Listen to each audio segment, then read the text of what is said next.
Okay, welcome everyone to the Poetry Box Live. Our final feature for tonight is Rebecca Smolen. And Rebecca is a writer based here in Portland, Oregon, transplanted from New Hampshire in 2014. She is a mom of two adorable little gingers. She has a strong feminist voice that sometimes gets trapped within society's confines, but vows to teach her son and daughter that there are no confines. Smolen has a degree in creative writing and philosophy and works as a veterinary technician. She is trained and certified in the Gateless Method and leads writing workshops. Her first chapbook, Womanhood and Other Scars, was published by the Poetry Box in 2018, one of our first chapbooks. Her poetry and essays can be found most recently in Allegory Ridge, The Inflectionist Review, Hit Mama, The Poeming Pigeon Cosmos, and the anti-fascist anthology Shout. It's my pleasure to welcome Rebecca Smolen. Thank you so much. It's such an honor to be here and to hear Doug and Teal read too. I love your poems. Thank you so much for sharing those. And thank you, Shawn, and tell Robert I said hi and thanks too. I am very honored to have this book, Excoriation, published by the Poetry Box. I'm going to read quite a few poems out of the book and also interlace some newer poems too. I wanted to start with a newer poem titled Open. What if closed minds could be opened, like mouths when taking a bite? When bellies grumble, and that empty feeling that tells us we are hungry, we need food. What if our minds could work like that? Restaurants would be libraries with teachers like grandmothers wanting to feed everyone, to welcome in the worn down. Tell them their stories. Create a bond and understanding with all of that knowledge simmering in giant pots or baking in ovens. Doors stay open for air, for that scent to get out, of savory dinners and sweet desserts. What if minds could be opened like mouths when taking a bite? Learning would be every evening gathered around a long farm table, devouring new concepts to capture the sun's energy and how to save ours. There would be no way to live hungry, hateful, or ignorant without wasting away gaunt and shameful.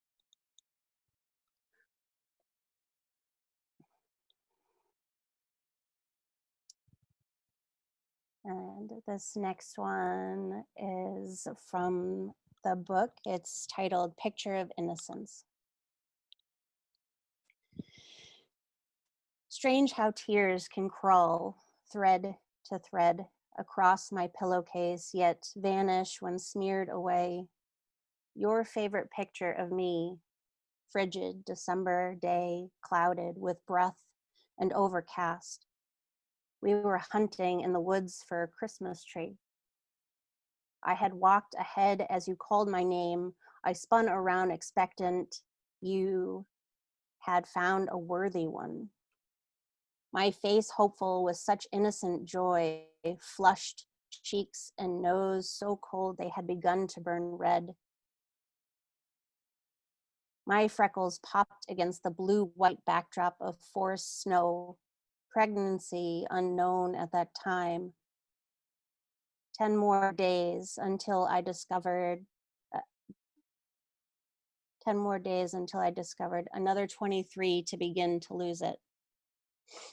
The last of my innocence then knew loss, somehow related to the tears that shed now, each drop creating a new, larger ripple from the stone thrown into a lake at dawn, breaking the mirror, reflection imitating life without all the hassle, just the beauty.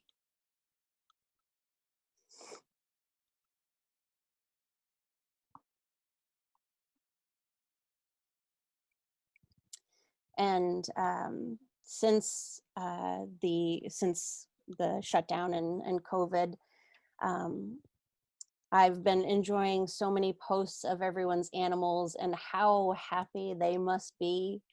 I This is kind of a downer, but I lost my beloved cat last December, and I always think how happy he would be. He was just a big mush, and it was so good. This one is titled Punishment's View, and it references Cassiopeia, which in Greek mythology, she was punished for having quite the ego, and she was punished being put into the stars in a constellation upside down.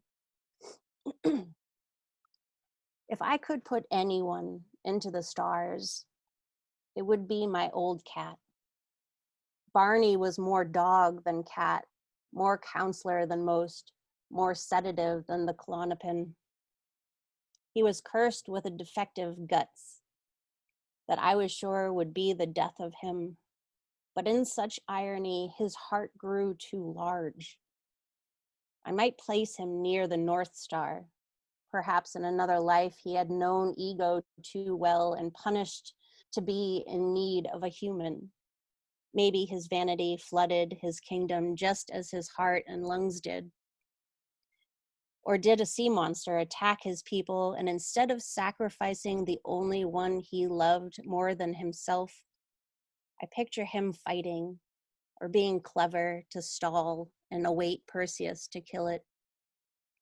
His embarrassment becoming a feline that loved belly rubs, though he seemed to make the best of anything. I can picture him on Cassiopeia's lap, soaking the shame that runs down her face into his fur, allowing her free hand to put down the mirror she clutched so tightly, cradle his girth into her gut, his limbs draped, face peaceful as a palm with a purr, condemned to count his breath within every minute and absorb those elephant heartbeats that calm them both, even when upside down.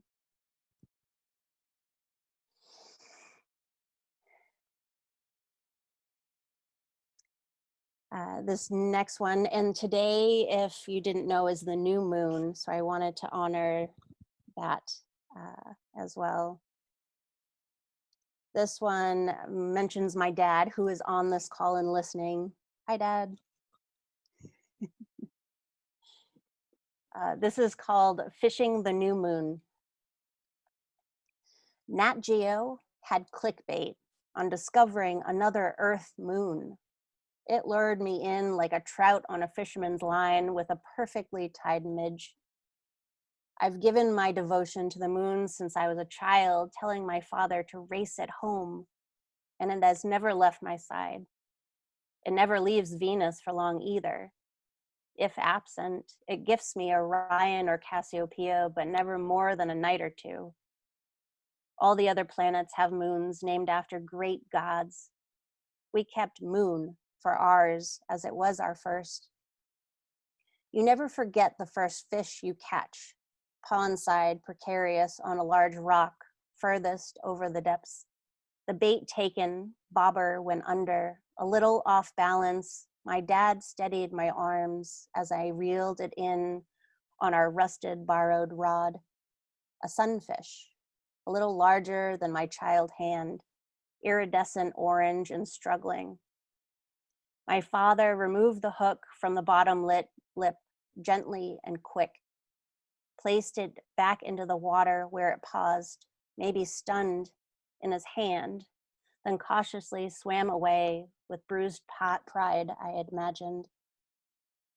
I love it most when water is calm, mirror-like, early when nothing breaks the surface, when the reflection of something is just as real, where the pink of the morning still cradles the moon as well as the inky night, where I find my breath held so not to cause ripples either.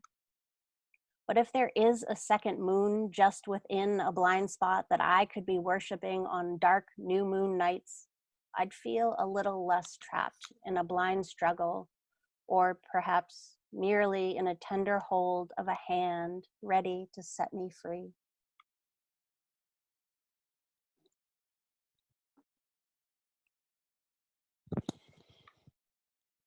And this one mentions my mom. Roots of an Aspen. Each day is weighed by the size of my son's palm, the way it fits inside mine. It grows with each grasp, he grows, and now my fingers no longer reach all the way around. When could be the last time I get to measure like this? I hold each experience like a warm fist around my lungs, like the pain in the base of my skull, down to a tail that never formed. The only way for Aspen to reproduce is for a matured one to die. Its roots will then sprout new saplings. One cares for another and cares for all, as they are all one. My mother, shorter now, sinks into me as if she never really got that love as a daughter. Now we give cyclically. We languish when the other is in need, as if a small hook attaches us at the heart and stomach and strums the hair string in a key only we are able to grieve. Each day we fear this unspoken silence.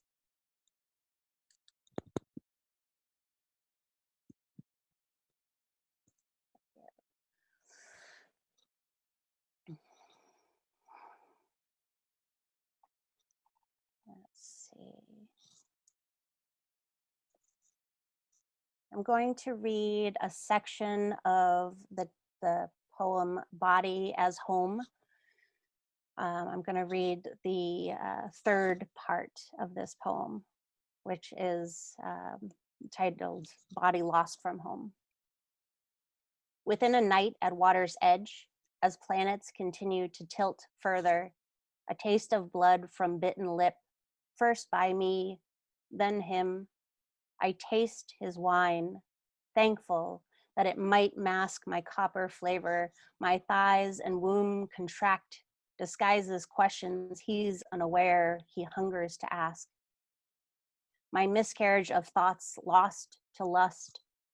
A red leaf flutters into wind from birthplace, executes acrobatics through breeze. Hypnotic, such a happy thing before it had to come down, became glued to water's surface. But the sun continues to rotate around microscopic space no one bothered to ask of or knew to look for until now.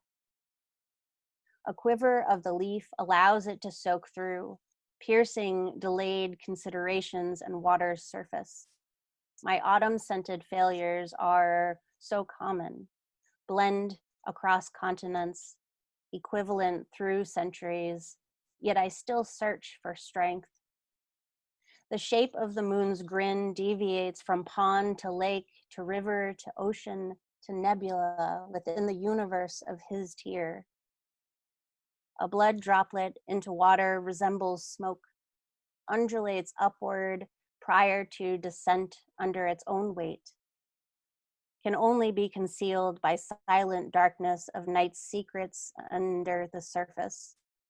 Its ripples pull his shattered wine glass into pinholed sky, while both reflect upward to blur constellations into the underestimated depths, able to end me.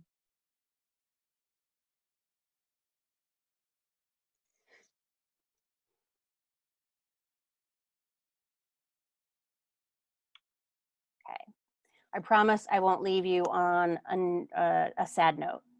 I'll pick you up. Let's do, this one is titled, this one's in the book also. It's titled NYCTophobia, which is fear of the dark.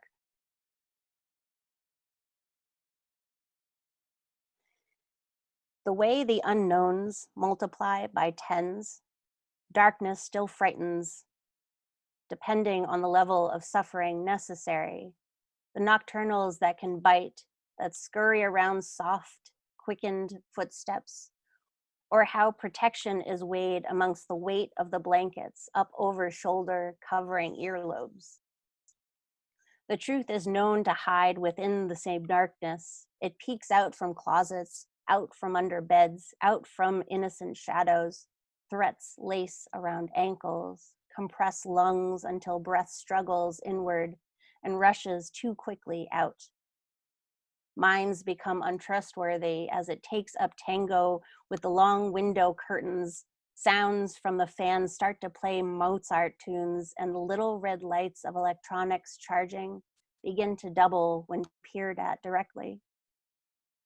Darkness wraps around night sweats, inside terror that stems from insecurities that were not given the attention deserved, multiplied by tens, internalized by fears left in the dark.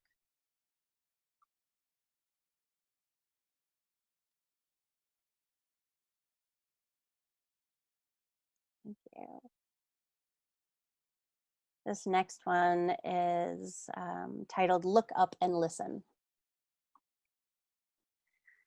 A sound of landing, rain bounces up, off each drop creating more of a shush than singular splash, more static together as a storm than many drips, though when frozen, the snow is more barrier than echo, more of an umbrella for noise like electricity within a glass ball.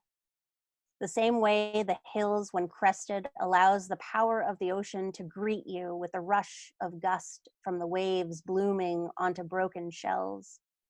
The way the bass guitar reaches into your gut to pluck chords that suspend precarious emotions that were neatly packed away, forgotten.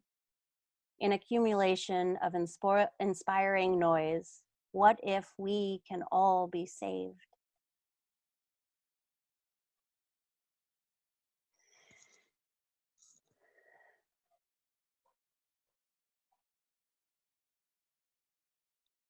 All right, this one is a newer one. I titled it Rewilding. The thought of trees dropping leaves in gift is such sweet sentiment.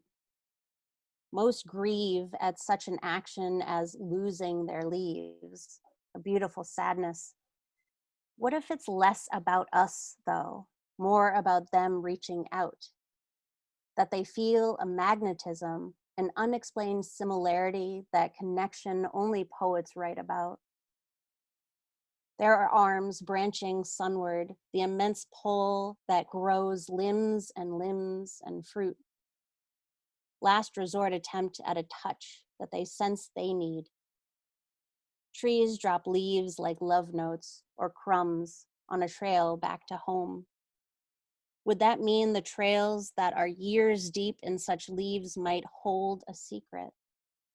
If we notice ourselves noticing them, is it a call to us? Should we follow that stranger's invitation that feels familiar? Someone has found the trees can sing, have a heartbeat, reroute sustenance to other trees needing in their community. That they have a community, like roots holding hands. Perhaps they grieve for us and reach out only in attempt to comfort, knowing all that we've spent, all that we risk, that we've lost to be human.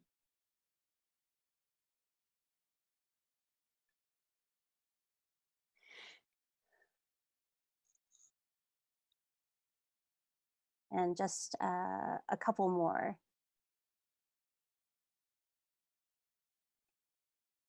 So this next one is titled A Lesson in Letdown. The sun is not the center of our universe as we had believed. This is true.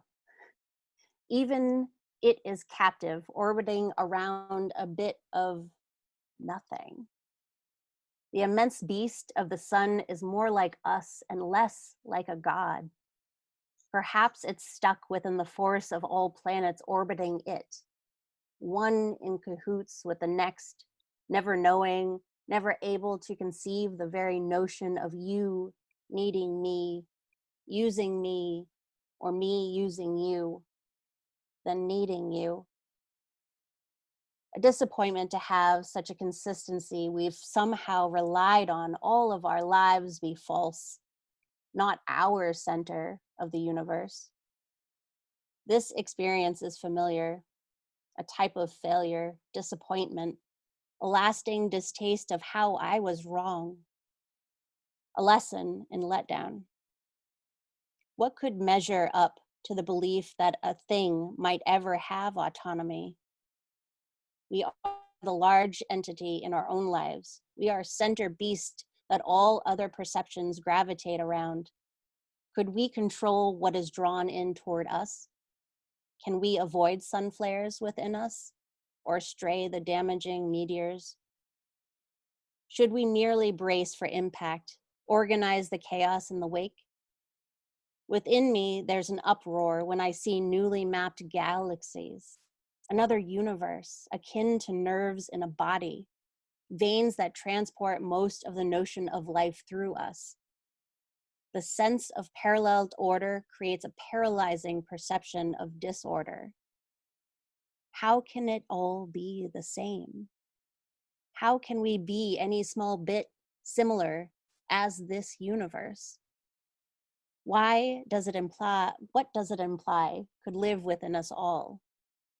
What is this that we are a part of? The gravity of one captivating another, the gravity of you above me, the gravity of me letting it all go.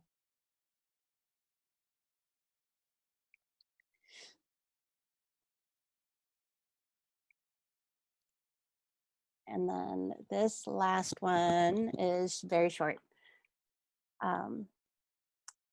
It's very tender, and it is one of my recent works. This is titled Promise to Remind Me. If I happen to lose track of you someday, and if we happen to cross paths again in old age when our memories have grayed, our elbows no longer bend to embrace each other, and our knees cannot carry us past the flowers I had made you pause for. May you remind me of the forgotten poetry you had been. Ignite the flames I could once wander through, and this life I would spend for mere promise of one more night, forehead against forehead with you. Thank you so much for listening. Oh, Rebecca, that was stunning. Thank you so much for sharing your beautiful work with us. Thank Your you. poems have such a visceral quality to them, and I've always just loved that. And I have to say, your poem about the trees, oh wow! I love the concept of dropping leaves as gifts or as love notes. That was really fun. Thank you for sharing that. So thanks again for joining us today. Take care and be safe wherever you are.